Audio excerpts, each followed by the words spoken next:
임마누엘 오순절교회는 캐네디안, 스페니쉬, 코리안, 차이니스, 캐리비안, 필리피노 등 그 외 다양한 문화를 가진 여러 민족들이 함께 모여 하나의 공동체를 이룬 초대 교회와 같은 모습을 회복한 교회입니다. 임마누엘 오순절교회는 캐나다 브리티쉬 콜롬비아주 광역 밴쿠버 안에 있는 뉴 웨스트민스터에 위치하고 있습니다.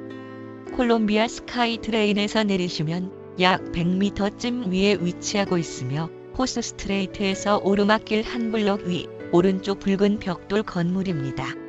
예배 모임은 주일 오전에는 모든 그룹이 10시 같은 시간에 각기 장소에서 나라별로 모여서 예배하고 주일 저녁은 6시부터 모든 민족들이 함께 모여 영어로 예배합니다. 한국부 예배는 본당 옆 건물 교육관에서 주일 오전 10시와 수요일 저녁 7시에 같은 장소에서 예배하며 또 수요 성경 공부와 금요셀 모임이 오전 10시 30분부터 따로 있습니다. 임마누엘 오순절 교회는 로마 카톨릭으로부터 온 모든 교리를 부정하며 하나님 말씀대로 믿고 순종하며 말씀대로 행하는 교회입니다. 임마누엘 오순절 교회는 오직 주 예수 그리스도만을 유일한 참 신이시며 주 예수 그리스도는 완전한 사람이심을 믿으며 성경에서 사도와 제자들이 복음을 받아들인 사람들에게 행했던 것처럼 복음을 받아들인 사람들에게 즉시 성경대로 주 예수 그리스도의 이름으로 침례를 베푸는 교회입니다. 이 설교를 보고 신앙 상담을 원하시면 국가번호 1-778-846-7972로 연락 주시기 바랍니다. 한국에서 상담을 원하시면 070-8265-2120입니다. 그리고 그 외 더 많은 자료를 원하시면 인터넷 다음에서 임마누엘 오순절 교회를 검색하시면 쉽게 찾을 수 있습니다. 오늘 설교에 진리 되신 예수님을 발견하길 축복합니다. 우리 다 같이 일어나셔서요. 우리 하나님 말씀 마태복음 5장 2절, 3절, 4절, 5절 말씀까지 함께 합독하겠습니다. 시작. 그분께서 입을 열어 그들을 가르쳐 이르시되 영이 가난한 자들은 복이 있나니 하늘의 왕국이 그들의 것이기 때문이요 애통하는 자들은 복이 있나니 그들이 위로를 받을 것이기 때문이요 온유한 자들은 복이 있나니 그들이 땅을 상속으로 받을 것이기 때문이요. 아멘. 자리에 앉으시기 바랍니다. 예수 그리스도를 주로 삼는 사람들은요 누구다고요? 지체라고 성경은 말하고 있습니다. 형제고 자매라고 얘기하고 있어요. 그래서 우리가 서로 만날 때 누구를 만난 것처럼 해야 된다고요? 그럼 주를 만난 것처럼 서로 기뻐하며 또 믿음 안에서 보듬어주고요. 또 거룩한 입맞춤으로 서로 간에 위로하며 격려하며 주 오시는 그날을 기다리면서 함께 가는 게 바로 이게 지체예요. 그냥 고개만 까딱한 게 지체가 아니라 정말 예수를 구주로 섬겼다라면은 정말 내 옆에 앉아있는 그가 내 지체처럼 여겨져야 돼요. 그래서 그의 아픔이 때로는 내 아픔으로 여겨지고요. 그의 기쁨이 내 기쁨처럼 여겨지는 그런 아름다운 공동체, 그런 공동체를 우리 주님께서는 기뻐하시거든요. 그래서 우리 교회가 비록 적지만, 우리 특별히 우리 한국과 적지만 그렇게 되어지기를 주의 이름으로 축복합니다. 아멘. 아멘. 이렇게 또 이렇게 새롭게 방문해 주신 장로님 감사하고요. 오늘 많은 또 은혜를 함께 나누시길 바랍니다. 지금까지 계속 팔복에 대해 얘기하고 있어요. 우리 예수님께서 마태복음 5장 2절부터 12절까지 계속 팔복에서 나오는데 그래서 8가지 복에 대해서 이렇게 하면 이렇게 복 받는단다. 이걸 말씀하고자 한 말씀이 아니라는 거죠. 마태복음 5장부터 7장까지는 우리가 일명 산상수훈이라고 해요. 이 산상수훈 자체도 이렇게 살아라 이런 목적으로 지은 게 아니라 이렇게 말씀한 게 아니라 그것보다 더 큰 의미가 있다라는 거예요. 우리 지금까지 많은 목사님들이 설교를 해왔고 나도 그 이 말씀에 대해서 수차례 설교했지만 그저 우리가 이 땅에서 살면서 예수 믿었으니까 받을 복들, 복 받으려면 이렇게 살아라. 이런 메시지들로 많이 들었다라는 거죠. 너희가 복 받으려면, 하늘을 소유하려면 심령이 가난해야 된다. 그래서 심령이 가난하려면은 너희가 성령이 들어오면은 너희가 가난해질 것이고, 그러면 하늘을 소유하게 될 것이다. 뭐 이런 의미로 많이 받았고, 마음을 비워라. 여러 가지 다시 자신을 컨트롤 해야 된다. 여러 가지 이런 의미로 우리가 이 말씀들을 들었지만, 정작 이 말씀을 예수님께서 하고자 하는 의도는 이런 의도가 아니라는 거죠. 우리가 제일 처음 시간에도 얘기했지만, 성경은 영이 가난한 자가 복이 있다고 말씀한 그 이유는 다른 게 아니에요. 그가 영이 가난하다는 것을 알았다라는 것, 아는 게 중요해요. 그래서 아는 사람은 왜 내가 가난하지? 뭐 때문에 내가 가난하지? 그리고 부유함으로 채울 수 있는 기회가 생긴다라는 거예요. 예수님은 한 번도 너희가 끝까지 가난하게 살아보란 적이 없어요. 우리는 부유한 자가 돼야 돼요. 육적으로도 부유한 자가 돼야지 나눠줄 수 있지만, 영적으로도 부유한 자가 돼야만이 나눠줄 수 있는 거예요. 가난한 자는 나눠줄 수 없어요. 우리가 나눠줄 수 있는 게 뭐예요? 돈인가요? 예수 그리스도란 말이에요. 예수 그리스도를 나눠주려면은 그리스도를 알아야 돼요. 그리스도를 알아야지 그분을 나눠준단 말이에요. 우리가 잘 알듯이 오순절 이후 베드로가 기도하러 가다가 성경 미면서 안진뱅이를 봤단 말이에요. 그는 뭔가를 얻을까요? 그를 쳐다봤지만 베드로 여인이 뭐라고 했어요? 그를 주목하여 보니 내가 너에게 줄 은과 금은 없지만 내가 너에게 줄 것이 하나 있다. 이것은 보이는 것이 아니다. 이건 세상 것이 아니다. 나사렛 예수 그리스도의 이름으로 일어나 걸으라고 명령했을 때, 그가 예수 이름을 줄 때 어떻게 했어요? 그가요? 일어나 걸었다라는 거예요. 베드로와 12제자들이 처음부터 이랬나요? 안 그래요. 그들은 영이 정말로 가난한 자들이었어요.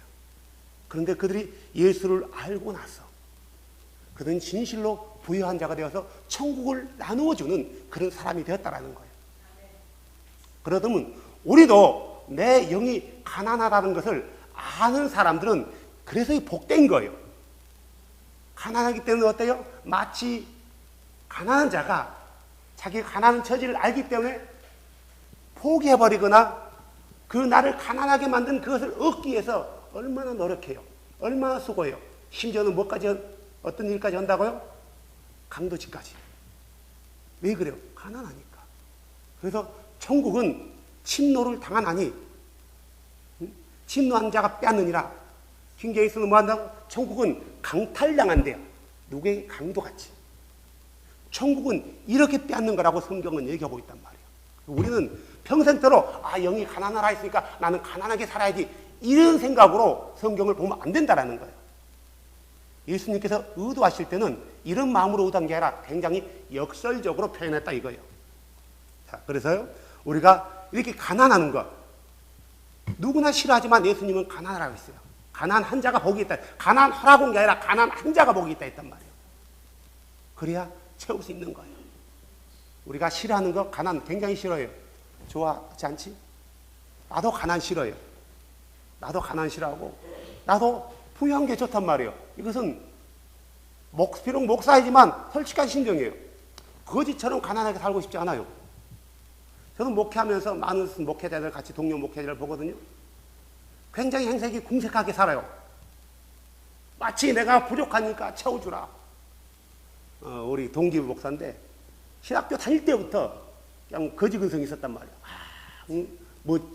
내가 이러니까 좀 체험 받아야 된다. 나를 도와달라. 은근슬쩍했단 말이에요. 그래서 내가 백방을 쫓아다니면서 학교 등록고 교학처 찾아다니면서 학생회 찾아가면서 이 친구가 좀 어렵다.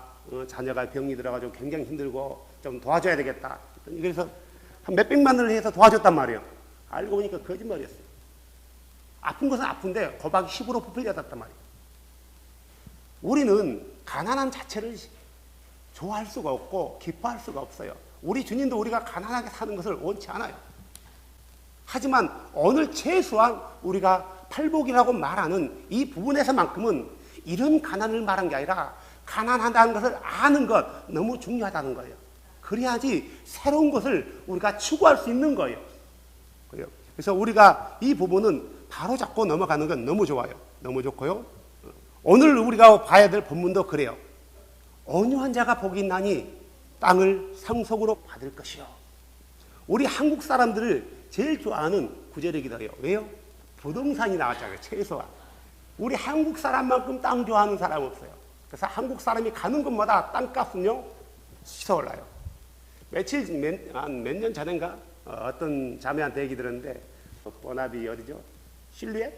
실루엣을 분양받는데 한국 사람들이 텐트 치고 거기 살았대요. 근데 미분양돼 가지고요 샀던 것보다 가격이 많이 떨어졌다더라고요. 가격은 기다리니까 사람들 많으니까 수익 올랐단 말이에요. 결국 제가 넘어간 거예요. 가만히 있으면 되는데 굳이 한국 사람들 가는 곳마다 부동산은 계속 튀어요. 인터넷에 저 해봤어요. 세상에서 제일 비싼 땅이 어디, 비싼 땅을 가진 나라들이 어딘가 했더니 제일 1위가 모로코더라고요. 그 다음에 영국, 뉴욕 맨하탄, 그리고 우리 한국은 10손가락 안에 들어가요. 제일 작으면서. 이 내가 불렀던 나라들은 굉장히 큰 나라인데 우리 한국은 그 나라의 한 주만큼도 주보다도 안 된단 말이에요. 그럼에도 불구하고 제일 비싸요. 한국 사람이 갔다면은 부동산 값이 올라요. anyway, 우리 한국 사람들은 땅 하면은 사족을 못 쓴다 이거예요. 이것은 굉장히 불행하고 부끄러운 일이란 말이에요. 왜 이렇게 땅을 소유하려고 할까? 저는 이렇게 생각해요. 그들의 영적인 것이 보여지는 육신세계에서 반영된 것이 아닐까? 우리는 뭔가를 소유하고 싶어 한단 말이에요. 우리 내면의 영은요. 어디서부터 왔어요? From God. 그 나라를 소유하고 싶은 영적인 소망이 있지만 이게 그 줄을 모르기 때문에 어디로 뻗어요? 세상으로 뻗는 거예요. 그래서 소유하고 싶은 거예요. 소유해야지 평안하다고 생각하는 거예요. 성경은 절대 그렇게 말하지 않아요. 많은 목회자들이 이 말씀을 설교하면서 이렇게 얘기해요. 여러분 땅을 소유하고 싶습니까? 그러면 온유한 자가 되십시오. 라면 성도들은 뭐라고 해요? 아멘 그래요. 아멘 그런다는 거죠. 여러분 땅을 차지하려면 모세처럼 엿처럼 예수님처럼 온유함을 가지십시오. 그러면 땅을 소유하게 될 것입니다. 아멘 그래요. 사랑하는 여러분, 우리가 땅을 좋아하는 것을 부동산을 좋아하는 것을 나쁘다고 볼 수는 없어요. 그 자체가 나쁜 것이 아니지만 땅을 좋아하면서 땅을 쳐다보다간 주님이 오시는 그 하늘나라를 바라보지 않고 있다간 하늘나라를 놓칠 수 있다는 거예요. 땅을 좋아하는 그 자체가 문제될 수는 없어요. 하지만 그것에 집착하며 그걸 바라보다간 하늘을 바라보지 못하고 그것을 영원한 세상을 놓칠 수 있다는 거예요. 그래서 성경은 우리에게 땅의 것을 바라보지 말고 어디를 바라보라고? 위의 것을 바라보래요. 에베소서에 나와 있죠. 위의 것을 바라보라. 많은 사람들은 땅을 바라본다라는 거예요. 우리 그리스도인들은 예수 그리스도를 구주로 믿는 유일한 주로 믿는 그리스도인들은 뭐 해야 한다고요? 하늘의 신령한 것을 바라보고 신령한 젖을 사모해야 된다. 바로 이게 성경의 가르침이라는 거죠. 그러나요, 우리가 일반적으로 많은 사람들이 얘기할 때 하늘을 쳐다보고 살아가는 사람들을 이상주의자 그래요. 하지만 땅을 쳐다보고 사는 사람들은 현실주의자 그래요. 우리가 인간적인 눈으로 보면 이상주의자보다 현실주의자가 훨씬 좋아요. 이상주의자들은요, 자기 이상이 무너지면 이상만 무너진 게 아니라 자기 삶 자체가 무너져요. 현실주의자는 또 다른 현실을 찾는 거예요. 준비하는 거예요. 그런 의미에서는 이상주의자보다 현실주의가 나타나는 거예요. 하지만 우리가 믿는 그 이상, 영원한 세상은 절대로 무너지지 않고 사라지지 않는 영원한 세상이라는 거예요. 완전한 세상이라는 거예요. 그렇기 때문에 우리 꿈이 그들의 꿈처럼 무너지지 않는 거예요. 사도 바울은 말하기를 너희가 믿는 것이 단지 믿음으로만 끝난다면은, 이 세상의 것으로만 끝난다면은 너희는 세상에서 지극히 불쌍한 자다. 우리 그리스도인들을 지극히 불쌍한 자라고 얘기했단 말이야. 그게 우리가 믿는 게 그냥 믿음뿐이라면. 하지만 우리의 믿음은 그 믿음으로 끝난 게 아니라 믿음은 곧 뭐다고요? 현실인 거예요. 그래서 히브리서 기자는 뭐라고요? 믿음은 바라는 것들의 실상이다. 그리고 보지 않는 것들의 증거다라고 성경은 얘기한다라는 거예요. 자, 우리 예수님은 이 온유라는 것에서 얘기하고 있단 말이에요. 그래서 온유가 뭔가? 온유라는 말은 말 그대로 뭐라고요? 마음씨가 따뜻하고 부드러운 것. 자, 마음씨가 따뜻하고 부드러운 것. 이러면 뭐 한다고요? 땅을 상속받는데요. 우리가 잘 알아야 될 것은 이 팔복은 어떤 이 땅에서 누리는 복을 말하는 게 아니라 모두가 구원과 연관되어 있단 말이에요. 그래서 하나하나를 따로따로 떼어놓고 볼 수가 없는 거예요. 모두가 하나예요. 마치 갈라디아서 5장에 나오는 성령의 열매가 나오지 않습니까? 이 성령의 열매를 9가지로 비유했는데 9가지의 열매를 말한 게 아니라 하나의 열매에서 9가지 맛을 내는 거예요. 성경은 9가지 열매라고 하지 않아요. 프루츠스라고 하지 않고 프루츠라고 말한다. 프루츠라고 한단 말이에요. 하나의 열매 가운데서 9가지 맛을 내는 거예요. 마치 우리가 말하는 이 팔복도 하나하나 따로따로 떼어놓은 게 아니라 모두가 구원과 연관되는 거예요. 가령 볼까요? 다시 한번 얘기합니다. 영이 가난한 자만이 천국을 소유한다 했단 말이에요. 영이 가난함을 알지 못하고 채우지 못하면 천국을 못 받는 거예요. 구원받지 못한단 말이에요. 자기가 가난한 걸 아는 사람은 어떻게 해요? 그 다음에요? 그걸 채우기 위해서 애통한단 말이에요. 이 애통하는 자에게 뭘 준다고 주께서요? 위로를 준대요. 자, 주의 위로를 받지 않는 사람은 절대 그 사람을 구원받았다고 할 수 없어요. 오늘 본문도 온유한 자가 땅을 상속받는데요. 여기서 말하는 땅은 이곳의 땅이 아니라 하나님 나라의 땅이라는 거예요. 우리가 그것을 새 하늘, 새 땅 그런단 말이에요. 자, 새 하늘과 새 땅을 상속하지 못한 사람을 구원받았다고 할 수 없어요. 계속 공유를 베푸는 자가 복이 있다 했단 말이에요. 그 사람은 그는 공유를 받을 것이요. 자, 우리 주의 공유를 받지 못한 사람을 우리가 구원받았다 말할 수 없다. 마음이 순수한 자가 복이 있다. 그들이 하나님을 볼 것이요. 자, 우리가 하나님을 볼 수 있어요? 없어요? 못 봐요. 그에게는 가까이 갈 수 없단 말이에요. 그는 우리가 볼 수 없는 빛 가운데 거하시는 분이에요. 하지만 그를 볼 수 있는 날은 언제 봐요? 고린도 전서 13장 마지막 절에 나왔잖아요. 지금 우리가 눈으로는 희미하게 보이지만 그때는 얼굴과 얼굴 맞대고 보며 주가 나를 알듯이 내가 주를 본다라고 했단 말이에요. 오직 우리가 거룩한 모습으로 변화되어서 그분 앞에 서야만이 우리가 기다렸던, 우리가 사랑했던 그분을 만날 수 있는 거예요. 지금은 못 봐요, 우리가요. 근데 마음이 순수한 자가 본대요. 그분을 못 봤다는 것은 구원 못 받았다는 거예요. 화평케 하는 자가 복이 있대요. 하나님의 아들이라 일컫는데 거든요. 그러면 구원받은 자를 가리켜서 하나님의 아들이라고 하지 구원받지 않는 사람을 가리켜서 하나님의 아들이라고 하지 않는단 말이에요. 의를 위하여 핍박받는 자는 하늘의 왕국을 그들이 소유한대요. 하늘의 왕국을 소유한 자는 구원받은 자예요.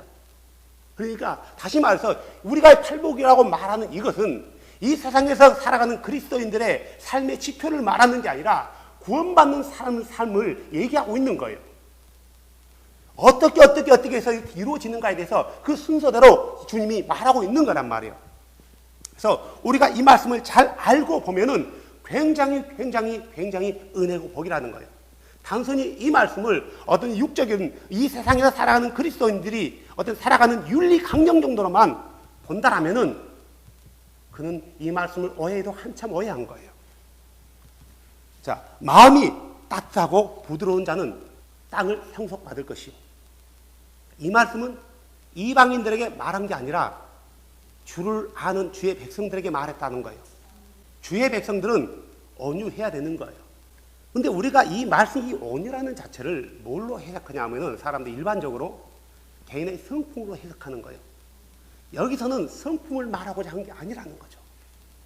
왜 그런지 일단 말씀해 드리겠습니다. 자, 온유하면은 땅을 상속받는가?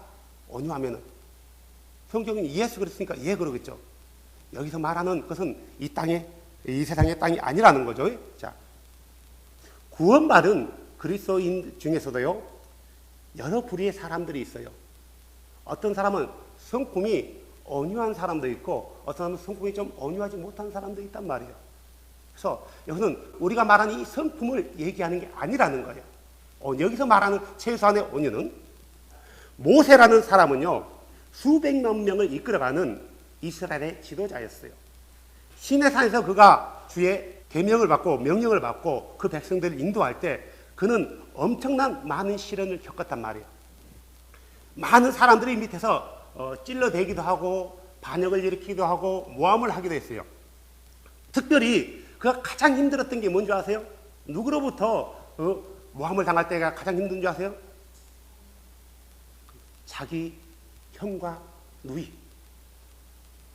친형 아론과 미리암이 서로 결탁해가지고 백성들을 충동질했단 말이에요. 뭐 때문에 충동질했어요? 야, 너는 하나님의 백성으로서 어떻게 구스 여인, 흑인이거든요. 이디오피아 여자예요. 십보라가요. 그 여인과 결혼할 수 있느냐 하면서, 그때가 언제요? 십몇 년 전이란 말이에요. 그것을 새삼스럽게 이제 끄집어내서 모세를 공격하는 거예요. 이 정도 되면 어떻게 될 것 같아요? 우리 같으면은, 형, 누님, 지금 와서 그게 무슨 소리입니까? 응? 하면서 감히 주의 종한테 이렇게 대적할 수 있습니까? 하면서 서로 싸울 수 있는데 모세는 그러지 않고 주 앞에 엎드렸어요. 자, 이러기 때문에 주께서 모세를 온유하다고 말했을까? 그렇다면 그는 모세는 땅을 차지했어야 돼요. 하지만 모세는 120살 될 때 느보산에서 그 약속의 땅만 바라보고 취하지 못한 채 죽었단 말이에요. 그럼 성경 틀리잖아요. 하지만 하나님은 모세를 온유하라 했어요. 민수기서 12장 10절에 이제 이 사람 모세는 매우 온유하여 지면의 모든 사람보다 온유했더라. 그러면은 반드시 그는 땅을 차지해야 되거든요. 근데 그는 땅을 차지하지 못하고 죽었다라는 거예요. 땅을 차지하지 못하고. 자, 그러면 우리가 잘 아는 사랑의 사도 누구예요? 사랑의 사도 하면 누구를 막 가리키는 거예요? 요한. 요한은 어때요? 그는 처음에 예수를 제대로 알지 못했을 때, 그저 따라다녔을 때는 주님, 저들이 우리를 반대합니다. 하늘에서 불 내려서 저 말을 멸하십시오. 라고 했던 굉장히 성질이 급한, 온유하지 못한 사람이었단 말이에요. 그래서 그에게 예수님께서 어떤 별명을 줬어요? 천둥이라는 본명을 줬단 말이에요. 보아너게. 보아너게. 썬더. 천둥의 아들. 얼마나 급했으면 그랬을 거예요. 그런데 그가 오순절 이후 예수를 완전히 아도나이로 알고 나서 그의 마음은 정말 바뀌었어요. 그의 인생의 마지막 반에 제자들이 물었대요. 스승님, 우리에게 마지막 할 말이 있습니까? 서로 사랑해라. 예, 알겠습니다. 그리고 또 다른 하신 말씀이 있습니까? 있다. 그게 뭡니까? 서로 사랑해라. 아, 예, 주님. 예, 스승님 감사합니다. 또 마지막으로 다른 말 있습니까? 있다. 그게 뭡니까? 서로 사랑해라. 그랬다라는 거예요. 요한 서신에도 그런 말이 굉장히 많이 나와요. 그래서 요한 사도를 사랑의 사도 그렇게 얘기해요. 사도 요한은 그가 주를 알고 한평생을 어디서 보내요? 집 한 채도 없이 편하게 누워보지도 못하고 감옥에서 유배당해서 보내요. 그는 온유한 사람이에요. 땅을 기업으로 받았나요? No. 집 한 평도 자기가 발 뻗고 누울 집 한 평도 없었다라는 거예요. 베드로는 어때요? 그는 주를 몰랐다면은 최소한 자기 집에서 두 다리 뻗고 잠은 잘 수 있어요. 하지만 그가 주를 알고 나서요, 어떻게 됐어요? 자기 집 하나 없이 떠돌아다니면서 복음 전하다가 결국은 어디서 죽어요? 십자가에서 거꾸로 매달아 죽은단 말이에요. 우리가 잘 아는 마태 이 사람은 세리예요. 레이라고 더죠? 얼마나 부자인지 몰라요. 근데 주를 알고 나서 그는 어떻게 돼요? 그는 순교자로서 집 한 채 없이 그냥 순교당해요. 최소한 오늘 성경에서 온유한 자가 복이 있나니 제가 땅을 상속으로 받을 것이요 라고 말했을 때 이 온유는 개인의 성품을 말하는 게 아니라는 거죠. 그럼 온유한 자들이 복이 있나니 그들이 땅을 상속으로 받을 것이기 때문이요 라고 말씀하신 예수님 말씀은 거짓말인가? 절대 거짓말이 아니에요. 땅을 상속으로 받아요. 이것은 절대 주의 말씀이고 진리예요. 다만 우리가 이 진리의 말씀을 약간 애곡스럽게 우리가 듣기 좋은 소리로 들었기 때문에 지금까지 그분이 말씀하고자 하는 의도를 우리가 파악하지 못했다는 거예요. 주의 말씀대로 온유한 자는 반드시 땅을 상속으로 받을 것이에요. 우리 주님께서는 육체로 입고 오기 전에 그는 자기 종 다윗을 통해서 이미 이 말씀을 했단 말이에요. 시편 37편 11절에 이렇게 말하고 있어요. 그러나 온유한 자들은 땅을 상속하며 넘치는 화평 속에서 즐거워하리라.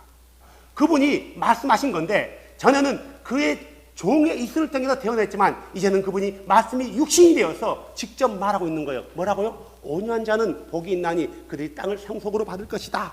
우리가 알아야 할 것은 어떤 의도에서 예수님이 이 말씀을 했냐? 예수님 말씀이 땅이라는 이 지면을 말하냐? 이 지면이 아니냐 이거예요. 예수님 말씀이 이 지면이 아니라는 거예요. 어디예요? 바로 하나님의 나라예요. 그 나라를 상속하는 거예요. 이 온유라는 말이 어디에서 유래가 되냐면은 야생마요. 야생마가 길들여지기 전에는 얼마나 난폭해요. 근데 이 야생마가 주인의 손에 잡혀서 길들여져서 잘 컨트롤을 받는 거, 이걸 가지고 온유하다 그래요. 온유하다 그런단 말이에요. 자, 그러면 사람들이 이 말씀을, 이 유래를 의도해서 예수 믿고 나서 우리의 성품이 변해야 된다라는 의도로 해석했단 말이에요. 이 말은 틀린 말이 아니에요. 예수 믿으면 반드시 그의 성품이 변화돼야 돼요. 반드시 돼야 되는데, 다시 한번 얘기하지만 최소한 이 본문은 성품을 말하는 게 아니라는 거예요. 자, 예수님께서 말씀한 온유란 육신적인 성품만을 말씀한 게 아니라 우리의 죄된 몸. 우리가 주를 알기 전에는 뭐 같아서? 야생마 같았어요. 그래서 주의 말씀에 대적하는 거예요. 누구처럼요? 바리새인처럼, 서기관들처럼. 그들은 주의 말씀을 안다고 했지만 그 주께서 육체를 입고 오셔가지고 자기들 앞에 서 있음에도 불구하고 그 주를 알지 못하고 오히려 그 주의 말씀을 대항하고 대적하며 흠잡으면서 그를 죽이려고 했단 말이에요. 뭐처럼? 야생마처럼. 아주 난폭했단 말이에요. 영적으로. 주를 알고 나면은, 주를 알기 전에는 야생마처럼 뭐예요? 주의 말씀에 대해서 대적한단 말이에요. 따르려고 하지 않아요. 성경 말씀을 얘기해도 나 그거 알아. 아이, 사람이 그냥 마음으로만 믿으면, 순수하게 믿으면 구원받지 뭐 굳이 그렇게까지 할 필요 있어. 이렇게 많은 사람들이 얘기한단 말이에요. 그리고 주의 말씀은 이렇습니다 얘기하면은 그 주의 말씀을 안 들으려 하는 거예요. 마치 야생마처럼. 심하게 나가선 더 그를 대해서 대적하고 대항하는 거예요. 야생마 같이요. 바리새인과 서기관 같이요. 이런 사람을 온유하다고 할 수 없단 말이에요. 온유하다는 것은 우리가 알아야 될 것은 뭐냐면은 그가 주의 말씀을 듣고 주의 말씀을 컨트롤 당하는 거예요. 주의 말씀했다면 그 말씀에 순종하는 자, 바로 이게 온유한 자예요. 주의 말씀에는 순종하지 않고 그냥 개인의 성품이 온유한 자라면은 예수 믿기 전에도 온유한 사람이 많다라는 거예요. 주의 말씀을 별로 순종도 않지만 그냥 교회 다니는 사람들이 있단 말이에요. 그들 중에서 온유한 사람이 굉장히 많아요. 다른 종교 안에도 많고요. 그래서 온유라는 것은 어떤 종교에서는 수양을 통해서 이루려고도 해요. 우리가 알아야 되는 예수님께서 말씀한 이 온유는 주께서 말씀하신 그 말씀에 순종하며 예스 하고 순종하냐. 야생마가 길들여지면은 자기 야생마의 본성을 버린단 말이에요. 그리고 주인의 손에서 컨트롤을 받는 거예요. 우리는 전에는 주를 알지 못했던 야생마 같은 존재였단 말이에요. 비록 교회 다녔지만. 그래서 주의 말씀을 비춰서 주면은 그 말씀, 주의 말씀 이런 게 있구나. 왜 내가 몰랐지? 주님, 내가 바꾸겠습니다. 주의 말씀에 순종하겠습니다. 이게 아니라, 그렇구나. 새로운 걸 하나 알았네. 그저 인포메이션 하나 아는 것 정도로 끝내버리는 거예요. 그것은 온유하지 못한 거예요. 우리가 하나님 말씀을 볼 때 우리가 전에 옳다라고 믿었던 것이 주의 말씀에는 그렇게 안 나왔단 말이에요. 그러면은 내 생각을, 내가 옳다라고 믿었던 것을 내려놓고 내가 금방 주께서 나에게 보여주신 그 말씀에 순종하는 게 이게 온유라는 거예요. 근데 많은 사람들은 자기 신앙과 자기 신학과 자기 고집 때문에 말씀은 그래도 나는 그렇게 생각하지 않아요 라고 얘기하는 거예요. 저도 이 땅에 밴쿠버에 와가지고 많은 사람들과 예수님에 대해서 다시 한번 새롭게 얘기하는 거예요. 그러면요, 예수님에 대해서 얘기하는 것을 굉장히 싫어요. 특히 교회 다니는 사람이 더 싫어한다는 거예요. 나 알 만큼 아니까 그런 얘기 그만하세요 그래요. 희한하죠? 오히려 예수를 믿는 사람이 예수 얘기하면은 더 기뻐하고 그래서요 그분이 그렇단 말인가요? 라고 해야 되는데 그 얘기 그만하시고요. 어떤 얘기 들으려고요? 기적을 일으켰더라. 능력을 행했더라. 어디 가니까 금가루가 떨어졌더라. 어디 가니까 손에 기름이 묻어 나오더라. 이런 이상한 현상들만 보고 나가려 한단 말이에요. 주의 말씀에 대해서는 관심이 없어요. 이걸 온유하다고 할 수 없어요. 수많은 교인들에게 예수님에 대해서 얘기하다 보면은 뭐예요? 싫어하더라 이거예요. 싫어. 이상한 현상이에요. 우리가 만날 뿐이고 우리를 위해서 그분이 죽으셨고 우리를 위해서 그분이 이 땅에 육신을 입고 오셨는데 어떻게 해서 나의 창조주에 대해서 얘기하는데 싫어하냐 이거예요. 아이러니한 문제예요. 아이러니한 문제. 우리는 전에 예수를 알기 전에는 어디요? 죄악 가운데서 죽을 육신이었단 말이에요. 이미 사형 선고 받은 전제들이에요. 그리고 자신이 영적으로 가난하다는 것을 아는 사람들은 어떻게 해요? 애통하게 되는 거예요. 아, 내가 가난하구나. 뭐 때문에 가난한 걸 아는 사람은 애통하면서 그것을 찾아 채워 넣는단 말이에요. 그가 누구예요? 예수예요. 예수가 누군지를 아는 것이 바로 천국을 소유하는 거예요. 가난한 자가 예수로 채워져야지 그가 부유한 자가 되어지는 거예요. 어떻게 해서 채워요? 애통함으로 채우는 거예요. 그래서 예수로 그가 채워진 사람은 누구의 통제를 받는 거예요? 예수의 컨트롤을 받는 거예요. 온유한 자가 되는 거예요.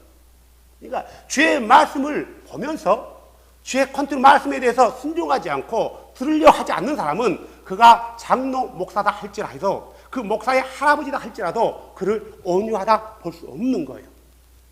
요즘 많은 사람들이 성령 충만하고 기도로 다니고 나는 성령의 충만한 은혜를 받았다 그래요. 그래서 자기만큼 성령에 충만한 사람이 없는 거예요. 기독교 행위거든요. 그런데 그들에게 주의 말씀을 얘기했어요. 주의 말씀은 성경은 이렇네요.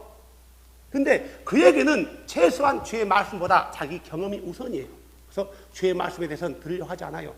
말씀은 그러는데요. 저는 그렇게 생각하지 않아요. 라고 얘기해요. 그러면 누가 옳은 거예요? 능력을 행하고 기적을 행하는 그가 옳은가요? 아니면 하나님 말씀이 기록된 말씀이 옳은가요? 기록된 말씀이 옳은 거예요. 내가 아무리 하늘에서 불을 내렸다 할지라도 성경 말씀이 아니야 하라면은 이거 틀렸구나 하고 내려놔야 되는 거예요. 그것을 온유하다 하는 거예요. 자, 보세요. 모세. 그는 어떤 사람이에요? 40살까지 애굽에서 교육을 받은 아주 천재 중에 천재고 정치, 경제, 문화에서 통달한 사람이란 말이에요. 그는 모든 것을 경험했어요. 하지만 주께서 말씀하시니까 처음에는 안 들었잖아요. 아이고 난 못 가요. 아예 안 된다니까요. 아예 난 못해요. 하지만 그는요. 처음에는 그랬지만 그 다음부터는 주께서 무슨 말씀을 하시든지 그는 순종했어요. 모세야. 어디요? 홍해 바다 앞에서 지팡이를 높이 들어라. 어째요? 네가 들면 기적을 보리라. 예. 지팡이를 들고 밤새도록 기도했단 말이에요. 어떤 기적을 봤어요? 갈라졌어요. 왜 갈라졌어요? 주의 말씀을 순종했기 때문에. 모세가 지팡이를 들지 않았다면 어떻게 돼요? 갈라지지 않는 거예요. 주께서 뭐라고요? 모세야, 반석을 쳐라. 물이 나오리라. 반석을 치는데 어떻게 물이 나오냐고요. 근데 그는요, 어떻게 했어요? 반석을 쳤어요. 물이 나왔어요. 모세가 하는 것은 주의 말씀 앞에 순종했던 것 뿐이란 말이에요. 그래서 주는 모세는 지면에 어떤 사람들보다 온유함이 승하더라. 그는 온유한 자다라고 성경은 얘기하고 있는 거예요. 비록 모세 자신이 얘기했지만 누가 누구를 통해서 말씀한 거예요? 아도나이, 우리가 말하는 그 야훼, 그 아도나이가 모세 입을 통해서 스스로 말하게 한 거예요. 결국 온유라는 것은 주의 말씀에 순종하는 거다. 순종하는 거다. 우리가 이 말씀에 대해서 오해하면 안 된단 말이에요. 자, 보세요. 애통하는 사람은요, 반드시 주의 말씀에 순종하게 돼 있어요. 애통하는 사람은 순종해야 되는 거예요. 근데 이 애통하는 사람이 세상에 많냐? 지극히 적어요. 지극히 적어요. 지극히 적다는 거예요. 참 안타깝죠? 자, 사도들은 뭐라고 했는가 볼까요? 오순절 때요, 많은 그 사람 디아스포라들이 절기를 지키기 위해 예루살렘으로 모여들었단 말이에요. 역사학자에 의하면은 약 200만 명이 된대요. 200만 명. 요세푸스의 기록에 봐도 200만 명이 넘는데요. 평상시에 예루살렘에는 약 100만 명이 넘게 살아요. 근데 200만 명이 넘는 많은 무리들이 절기를 지키기 위해서 성지 순례를 왔단 말이에요. 그들에게 복음을 전했어요. 복음을 전했어요. 너희가 주를 죽였고 그 주를 죽인 너희는 죄악 가운데서 죽을 수밖에 없다. 심판받는다라고 선포했단 말이에요. 그러자 그들이 뭐 했어요? 애통하기 시작했어요. 그래요. 아니 전에 죽였던 제사장과 바리새인이 죽였던 그 예수가 주가 됐단 말인가, 죽였단 말인가 하면서 애통해하면서 그들이 뭐라고 했어요? 우리가 어찌할꼬? 우리가 어찌할꼬?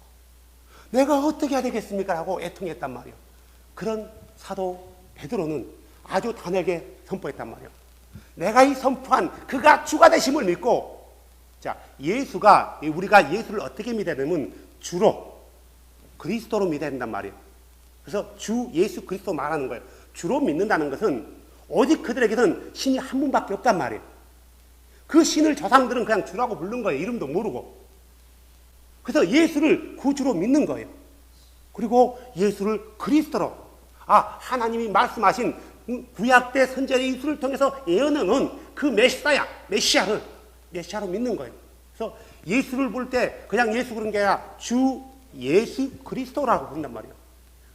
예수는 하나님이 되시고 예수는 메시아가 되신다 이 말이에요. 이 사실을 믿고 회개하고 그다음에 뭐라 했어요? 예수 그리스도 이름으로 각 사람이 침례를 받아야겠단 말이에요. 누구 이름으로요? 예수 그리스도의 이름으로. 성경은 이름으로 침례를 받으래요. 아버지와 아들과 성령이라는 타이틀이 아니라 예수 이름으로 침례를 받으래요. 그러니까 그 디아스포라들이 그 말씀에 순종했나요? 애통했지만 순종 안 했어요. 사도행전 2장 38절 배워보세요.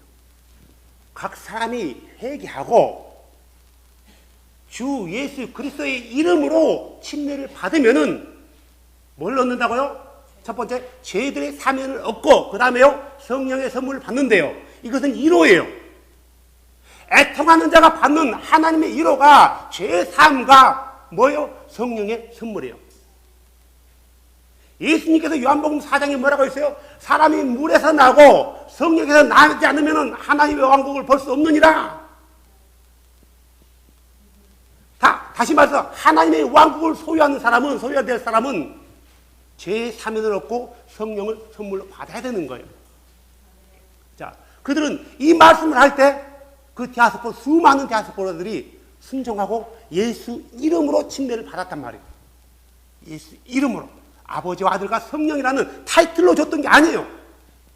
그 이름으로 줬단 말이에요. 마태복음 28장 19절에 아버지와 아들과 성령의 더 네임스가 아니에요.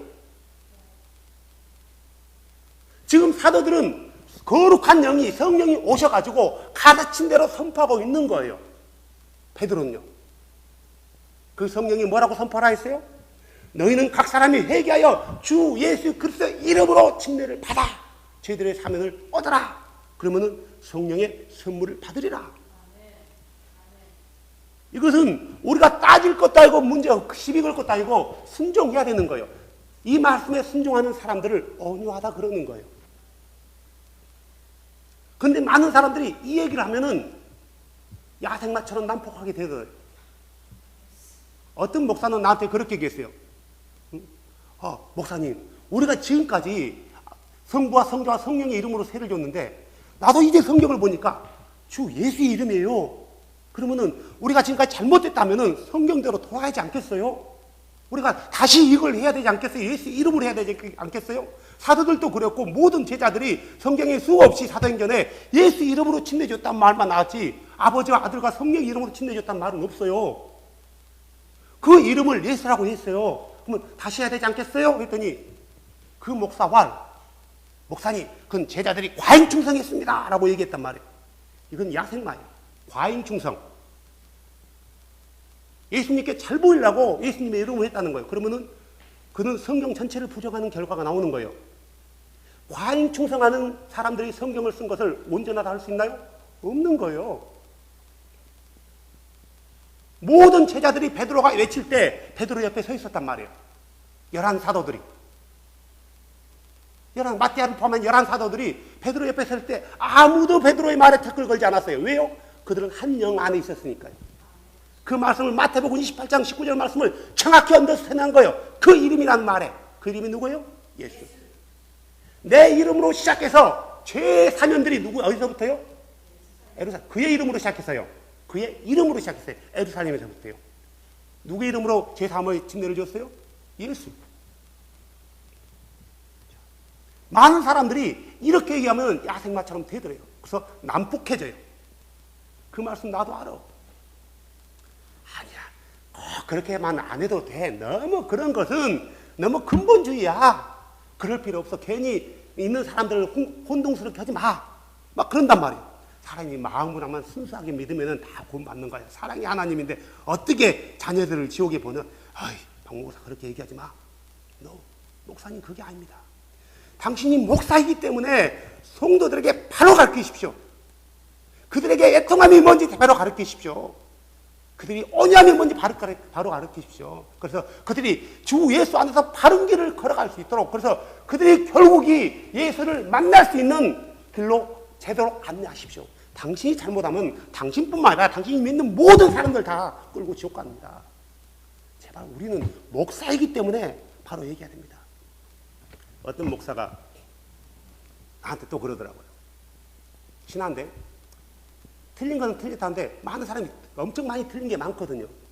그랬더니 목사님 다 좋은데요. 목사님 너무 비판하고 너무 판단하는 것 같아요. 그래서 안 했으면 좋겠어요. 그래서 그래요? 나는 비판하고 판단하고자 해서 한 게 아니라 우리가 목사이기 때문에 뭐가 옳고 뭐가 그런지 분별해야 되지 않겠습니까? 목사가 이것도 아니고 저것도 아니면은 성도들에게 뭘 가르칩니까? 그들을 판단하고 비판하고자 가르친 게 아니라 그들의 가르침에 따르면 안 된다라고 왜 잘못되는지에 대해서 정확히 짚어주고 성도들이 주의 말씀 안에서 제대로 걸어갈 수 있도록 잘 리더해 주는 게 이게 목사의 책임 아닌가요? 그냥 모든 게 좋은 게 좋다면은 목사 보면 아무나 해버리지. 뭐라고 목사합니까? 그만큼 우리가 분별해야 되겠죠. 목사님이 무슨 의도로 얘기하는지 알겠지만 저는 그에 대해서 뭐가 틀렸는지에서 정확히 얘기해 주고 말씀해 주고 그들의 선택은 그들이 합니다. 주의 말씀대로 순종할 건지 그냥 고집대로 자기 고집대로 믿고 나갈 텐지 그건 본인의 선택입니다. 최소한 선택할 수 있는 기회를 제공해 줘야 되지 않습니까? 아무 말도 않더라고요. 그래요. 우리는 주를 사랑의 주만 생각했지 공의의 주에 대해서는 생각하지 않았어요. 성경은 분명히 거듭난 자들에게 하나님의 자녀라 했고 이 거듭남은 성경대로 거듭나야 되는데 많은 사람들이 그냥 거듭남을 너무나 이상하게 생각하는 거예요. 그러다 보니까 그들이 이 참 거듭남이 뭐 알지도 못한 상태에서 자기가 구원받았다라고 생각해버리는 거예요. 구원받았다 생각하는 거예요. 그러다 보니까 어때요? 주의 말씀에 대해서는 들어도 순종도 안 해요. 나도 알고 있어. 나도 안다니까 그래요. 알면은 순종을 해야죠. 자, 우리가 전에는 바리새인들처럼 서기관들처럼 주의 말씀이 선포되어질 때 그 주의 말씀을 봤을 때는 오히려 그 말씀에 순종하기보다는 내 생각대로 주의 말씀을 깨맞출 때가 굉장히 많았다라는 거예요. 이것을 내려놓고 그 말씀을 쫓아가는 게 바로 온유한 자라 성경은 얘기하고 있단 말이에요. 우리가 그분을 알기 시작했고 이분이 아도나이라고 불렀다면은 이분이 그분의 말씀을 아도나이 말씀으로 믿고 따라가는 것. 이 따라갈 때 그분의 뭐가 있다고요? 위로가 있다라는 거예요. 그 위로는 뭐라고요? 하늘나라를 유업으로 받는 상급이에요. 하늘나라를 유업으로 받는 상급. 자, 다시 얘기하지만 결국 주께서 말씀하고자 하는 온유한 자가 복이 있나니 땅을 상속으로 받을 것이오라고 말씀할 때 온유는 개인의 성품을 말한 게 아니라 우리가 주를 알지 못한 상태에서 주의 말씀을 들이받는 부정하고 대항하는 그런 야생마 같은 상태를 말한다는 거죠. 개인의 성품은 나중 일이에요. 나중에 우리가 주의 말씀을 순종하는 것 이게 바로 온유하다. 우리가 주의 말씀에 대해서 순종하는 것은 내가 약하기 때문에 그 강하기 때문이라는 게 아니죠. 그분이 나의 창조주이기 때문에. 여러분 창조주가 누구예요? 바로 예수 그리스도예요. 예수 그리스도로 말미암아서 세상에 존재된 것이 하나도 없더라. 그로 말미암아 모든 것이 존재되었더라. 그가 창조했다라고 성경은 얘기한단 말이에요. 그러면 예수는 나의 창조주라는 거예요. 그분이 나의 창조주이기 때문에 나는 그분의 말씀에 순종하는 거예요. 그분이 나의 주인이기 때문에 나는 그분의 말씀에 순종하는 거예요. 누가 여러분을 죄악 가운데서 구원했어요? 예수요. 그렇기 때문에 우리는 주의 말씀에 순종하는 거예요. 누가 날 물에서 나고 거룩한 영, 다시 말해서 성령에게서 나게 하신 분이에요? 바로 예수예요. 그래서 우리는 주의 말씀에 순종하는 거예요. 누구만이 참신이에요? 예수만이 참신이에요. 그래서 우리는 그의 말씀에 순종하는 거예요. 누가 날 위해서 이 땅에 육체 안으로 오셨어요? 예수 그리스도요. 그래서 그의 말씀에 순종하는 거예요. 누가 나를 위해서 내 죄악들을 대신해서 십자가에서 죽으셨어요? 예수예요. 그래서 그의 말씀에 순종하는 거예요. 누가 알페와 오메가이고 처음과 나중이고 시작과 끝이며 왕들 중에 왕이고 주들 중에 주예요? 예수예요. 그래서 그분의 말씀에 순종하는 거예요. 누가 이 세상을 의로 심판하실 분이에요? 예수예요. 그래서 그분의 말씀을 순종하는 거예요. 누가 전능하시고 강하신 참신이에요? 예수예요. 그 이름이 예수란 말이에요. 그래서 우리가 누구에게 기도해야 돼요? 예수. 누구를 예배하는 거예요? 예수. 우리가 그래서 주를 따를 때는 내가 믿는 주가 누군지, 누구에게 기도해야 되는지, 누구에게 예배해야 되는지, 누구에게 찬양해야 되는지 정확히 그 대상을 알아야 되는 거예요. 그래야 참 예배를 할 수 있는 거예요. 많은 사람이 기도할 때도 혼동해요. 내가 누구에게 해야 되지? 내가 얘기했지만 많은 사람들이 다 혼동하는 거예요. 아버지에게 해야 될까? 아들에게 해야 될까? 성령에게 해야 될까? 그래서 어떤 사람은 나한테 고백하더라고요. 목사님, 지금 너무 헷갈려요. 그래서 오늘은 늘 예수님의 이름으로 하고 예수님한테 했는데 오늘은 아버지한테 했어요. 성령한테 했어요. 그러더라고요. 성경을 봐라. 성경은 기도는 아버지에게 한다. 스데반이 순교 직전에 하나님께 아뢰어 가로되 주 예수여 내 영을 받으소서 했다. 자, 지금 스데반이 누구를 하나님으로 보고 있냐? 예수. 누구에게 기도하고 있냐? 예수. 예수님이 내 이름으로 기도하라는 것은 기도 끝날 때 예수님의 이름으로 기도했습니다 라고 그런 의도에서 말한 게 아니라 누구에게 기도해야 되는지의 대상을 알라는 거예요. 그의 이름을 알라는 거예요. 구약 사람들은 그분의 이름을 몰랐어요.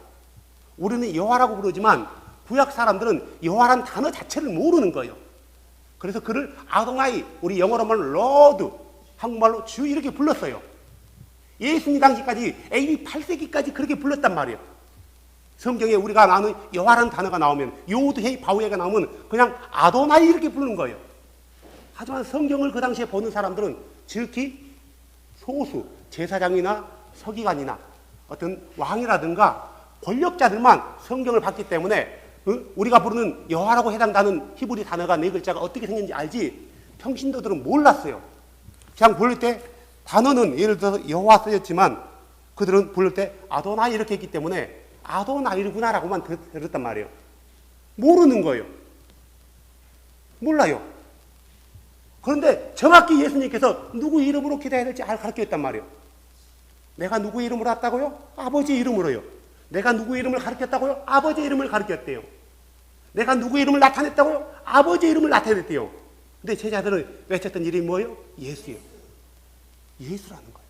이게 우리가 기도해야 되는 사람도 누구에게 기도해야 되면 예수에게 기도해야 되는 거고 예수는 아들만을 말하는 게 아니라는 거예요. 하나님 자신을 가리키는 거예요. 우리에게 주실 우리가 부를 수 있는 아름다운 이름, 하늘과 땅 가운데 최고의 권세가 있는 이름, 최고의 아름다운 이름, 그 이름이 예수라는 거예요. 그 이름을 우리에게 줬다라는 거예요. 그분의 말씀에 잘 컨트롤 당하는 것, 이게 바로 온유라는 거예요. 이런 사람들에게 뭘 준다고요? 땅을 기업으로 준대요. 이사야서 9장 6절에 우리가 잘 아는 말씀 있지 않습니까? 뭐라고 나왔어요? 이는 한 아이가 우리에게 태어났고 한 아들을 우리에게 주셨는데 아직 태어나지 않았는데 태어날 건 미래 완료형으로 쓰고 있는 거예요. 우리 이분이 누구예요? 예수예요. 예수에 대해서 얘기하고 있는 거예요. 자, 뭐라고 했어요?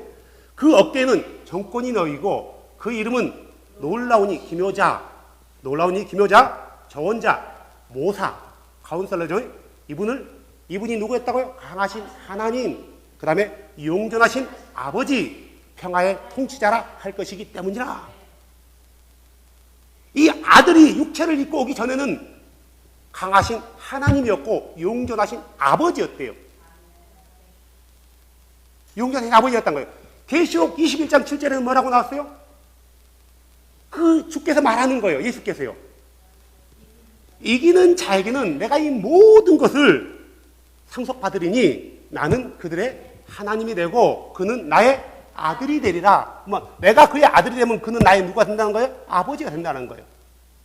왜요? 창조주이기 때문에. 창조이기 때문에. 그러면 우리가 주의 말씀을 들을 때 그 말씀에 순종해야 되는가 안 순종해야 되는 거예요? 순종해야 되는 거예요. 이걸 온유라고 해요. 온유라 한단 말이에요. 그래서 이 예수를 이렇게 믿는 사람들에게는 어디예요? 어떻게 한다고요? 아버지를 믿는 것이라고 얘기했고요. 이렇게 믿는 사람은, 이렇게 예수가 있는 사람은 아버지가 있대요. 이렇게 예수를 믿는 사람은, 아들을 믿는 사람은 아버지와 아들 둘 다 가지고 있대요. 크리스찬 신문을 보십시오. 크리스찬 신문을 보면은 영남대학교 조직신학 교수가 하나님에 대해서 설명해요. 어떻게 설명하냐면 참 안타깝죠. 하나님은 하나인데 숫자적으로 하나가 아니다. 숫자적으로는 셋이다. 숫자적으로는 셋이래요. 하나님 몇이에요? 한 분이죠. 숫자적으로는 셋이래요. 우리가 믿는 하나님은 숫자적으로 셋인 하나님이다라고 얘기해요. 근데 많은 사람들이 그렇게 믿지는 않아요. 그런데 목사들은 가르칠 때 그런 의미로 가르쳐요.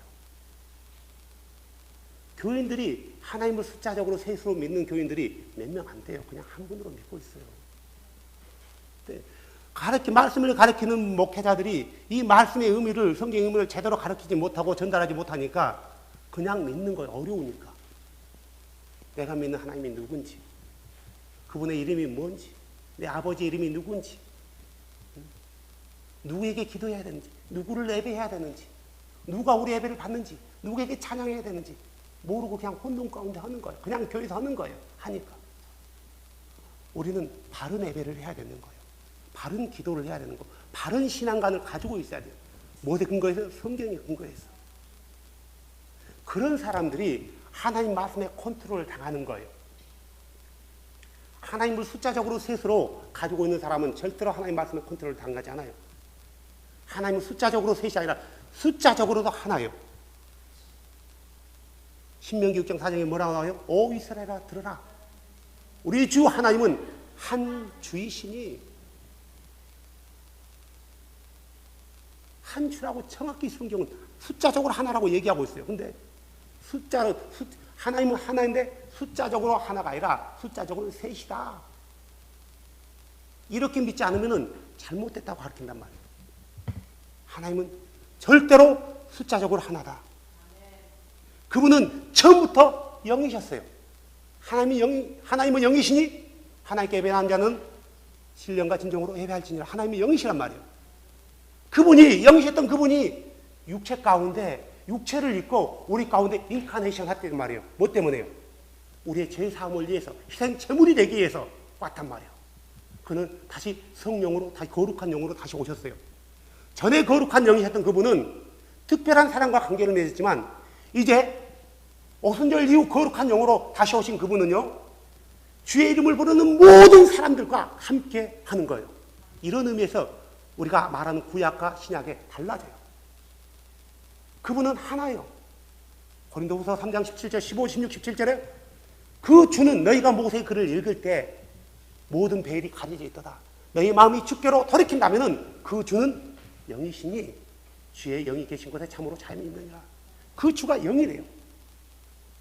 성경은 분명히 우리 주가 영이라고 가르친단 말이에요. 여러분의 주가 누구예요? 예수. 예수 외에는 다른 주가 없다라고 얘기한단 말이에요. 예수 외에 다른 주가 있나요? 없어요. 없단 말이에요. 요즘 많은 목사들이 예수 외에도 다른 주가 있다고 얘기해요. 그런 가르침에 따라가면 안 된다는 거예요. 그런 가르침을 쫓아가면 안 된다는 거예요. 자, 전에는 알고 있었던 것이 이런데 성경에는 이렇게 나왔구나 라면 따라가는 게 바로 온유한 자의 삶인데 사람들이 그렇지 않다라는 거예요. 전에는 내가 그냥 목사들이 하니까, 교회에서 하니까 아버지와 성부와 성자와 성령의 이름으로 세례받았네요. 성경에는 한 번도 세례가 없어요. 침례. 그러면 성경에는, 그래 성경은 침례를 말했지 세례는 머리에 물을 뿌리니까 모든 사도들은 물에 잠겼지. 그러면 머리에 물을 뿌린 거 잘못했네? 틀렸네? 그러면 다시 바로 잡아주는 거예요. 이게 온유예요. 전에는 내가 분명히 마태복음 28장 18절에 보면은, 19절에 보면 아버지와 아들과 성령의 이름으로 세례를 받았는데 사도들과 제자들은 한 번도 타이틀을 주지 않고 이름으로 줬네? 다시 이름으로 받아야 되는 거예요. 이게 온유란 말이에요. 전에는 많은 목사들이 세례에 대해서 가르칠 때 공동체의 하나가 되게 해서, 이론이 되게 해서 세례를 줬는데 성경에는 침례가 죄를 씻고 죄의 사면을 얻게 하고 그리스도로 옷을 입는 것이고 구원의 패라고 가르쳤네. 그러면 침례가 너무너무 중요하네. 단순히 교회 공동체에 참여하게 한 침례가 아니네. 다른 믿음을 가지고 다시 시행하는 게 이게 온유란 말이에요.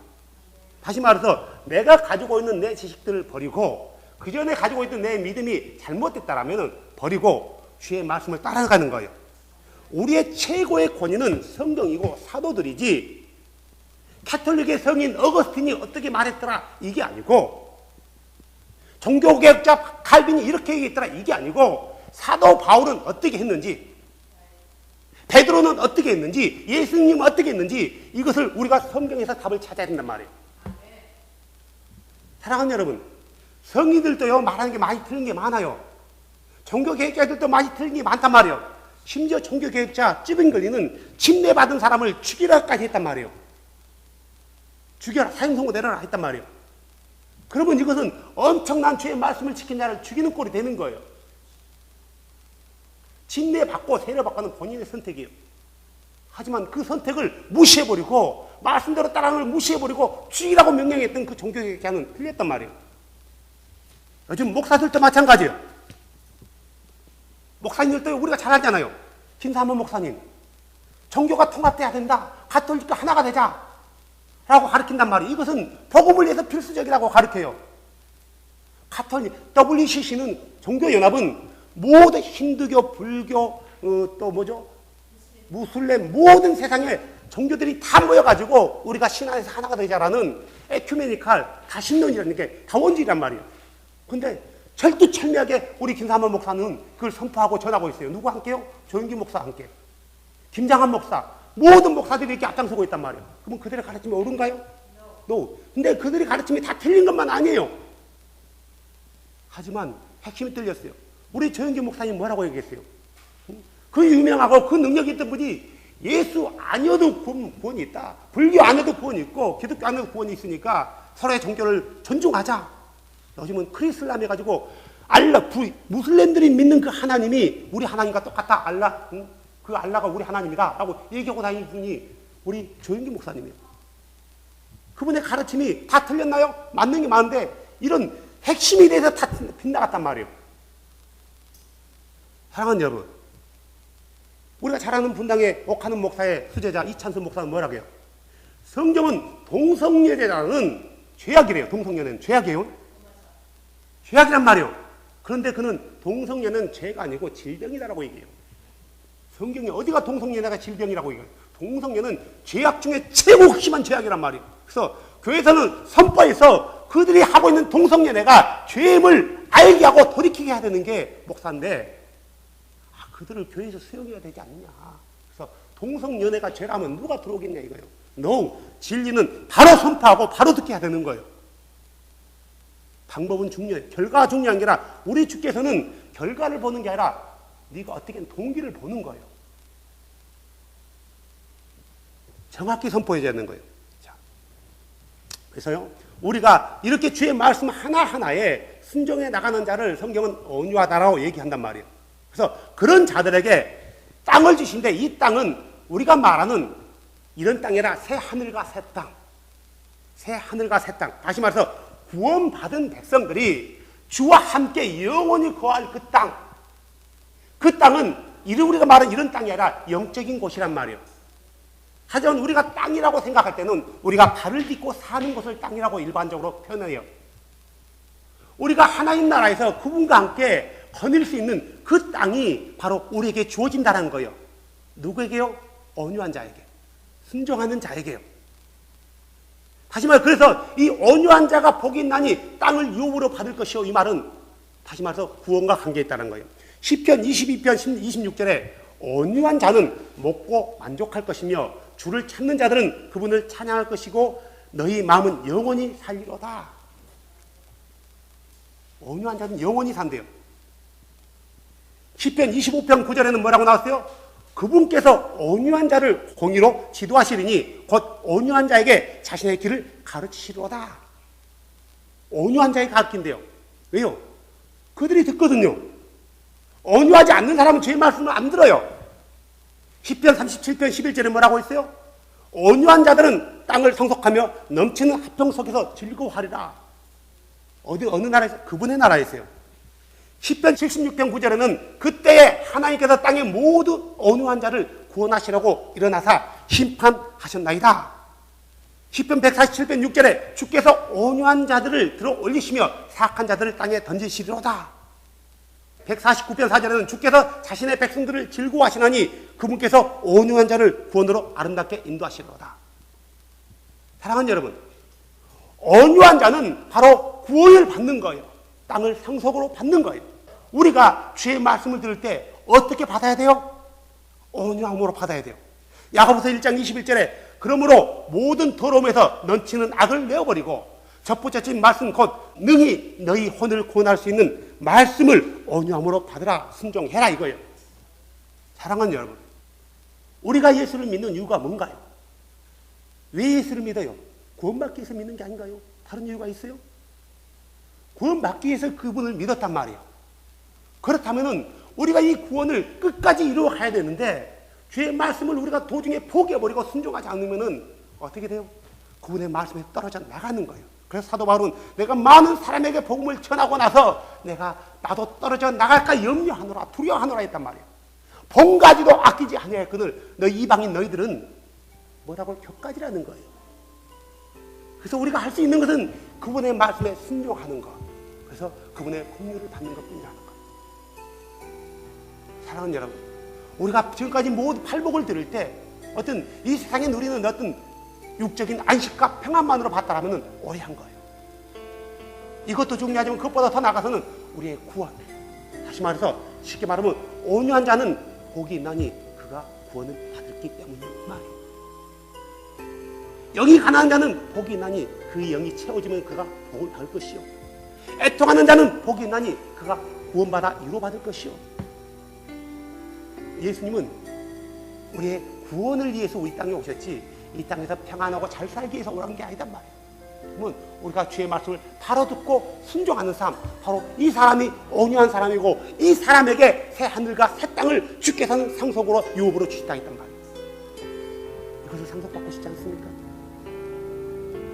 이것은 상속받아야 될 우리의 땅, 바로 온유한 자에게만이 이 땅을 주십니다.